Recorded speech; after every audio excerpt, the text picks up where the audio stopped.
Good morning, everyone. For Telesur, I'm Cody Weddle in Caracas, Venezuela. We start today in the Middle East. U.S. Vice President Joe Biden has offered fresh warnings that the campaign against ISIS will be a long fight. Meanwhile, Australian Prime Minister Tony Abbott announced Friday that he would send his country's special forces to Iraq. Britain announced it will send additional Tornado jet fighters to assist in the ongoing airstrikes in Iraq. And on Thursday, the Turkish parliament approved a measure to send ground troops into Syria. Turkish President Recep Tayyip Erdogan welcomed the decision, but said ousting Syrian President Bashar al-Assad was a priority as well as fighting ISIS. The move comes after the Islamic State made advances into the Kurdish town of Kobani in Syria on the Turkish border. Kurdish fighters have been resisting the Islamic State for weeks. Many Kurds fear that Turkish ground troops won't be used to rescue Kobani, since the move could bolster Kurdish fighters who have led a 3-decade battle against Turkey for their own state. And in Latin America, we go to Venezuela, where the funeral for Robert Serra was held Thursday. The young parliamentarian was a close ally of President Nicolas Maduro. His political allies, friends, and relatives packed the service to bid him an emotional farewell following his brutal murder on Wednesday. Authorities say they are close to identifying the suspects in Serra's assassination. Meanwhile, the Justice Minister calls Serra's murder calculated and premeditated. Según las primeras experticias realizadas y basados en el principio de la máxima experiencia en investigación criminal, according to the first approximations and based on criminalistics, we infer that we're not dealing with unfortunate events committed by a common criminal. We're dealing with an intentional murder planned and executed with great precision. According to the evidence obtained, everything points at a planned, organized, and detailed technique. Todo de que fue un homicidio planificado, organizado al detalle.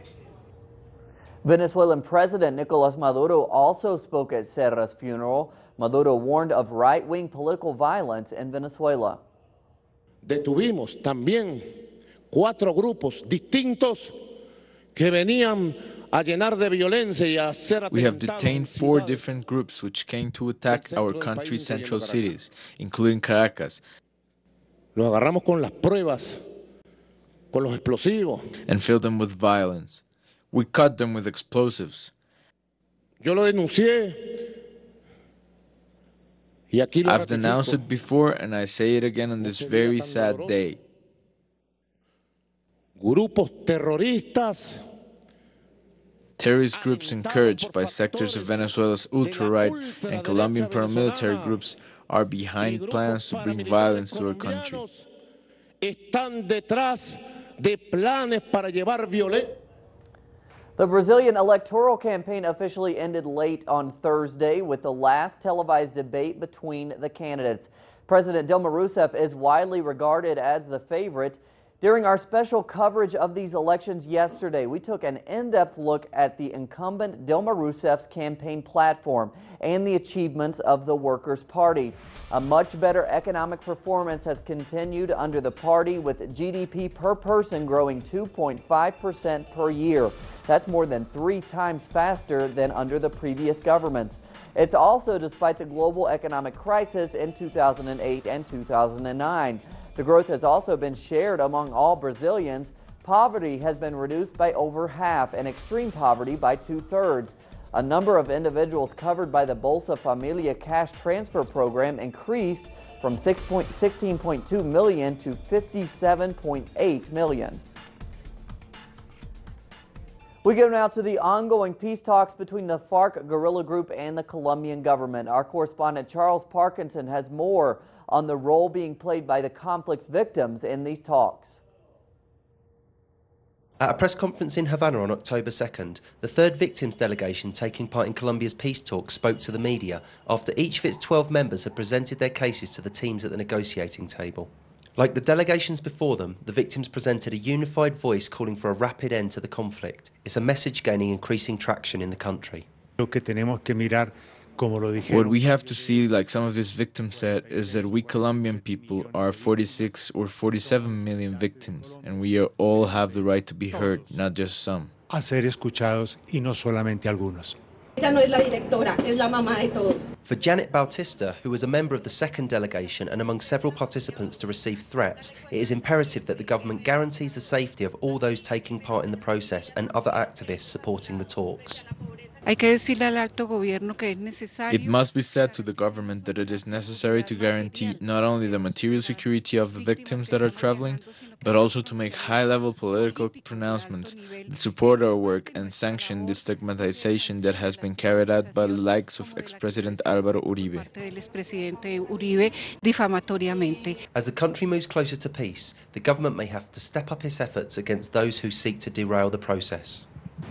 Like the two delegations that went before them, in this delegation, despite the huge differences in their individual experiences and the nature of their victimisation, they showed a unified voice in support of a quick solution to this conflict.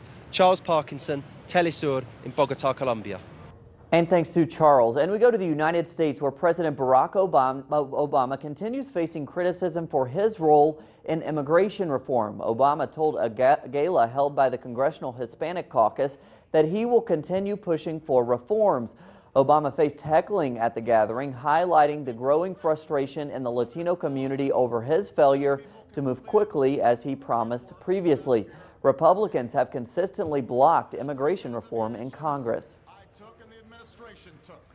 New figures show that the threat of Ebola around the world continues to grow. The outbreak has led to over 3,300 deaths so far. An American freelance cameraman tested positive in Liberia on Thursday, making him the 5th U.S. citizen to catch the virus. In the area affected in West Africa, healthcare demands are far outstripping supply. 5 new Ebola cases are being reported per hour in Sierra Leone.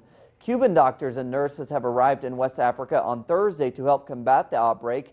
It comes as the latest example of the tiny island's huge contribution in fighting global disease. We end this morning with a look at sports, and we take you back to the year 1924. 80-year-old rare footage of the 1924 Major League Baseball World Series was recently found in an attic in the U.S. state of Massachusetts. It has now been carefully restored by archivists and transferred to a digital medium. The amazing footage shows the deciding 7th match between the Washington Senators and the New York Giants. More on those stories and others at our website, telesurtv.net/English. For Telesur English, I'm Cody Weddle. Have a great day.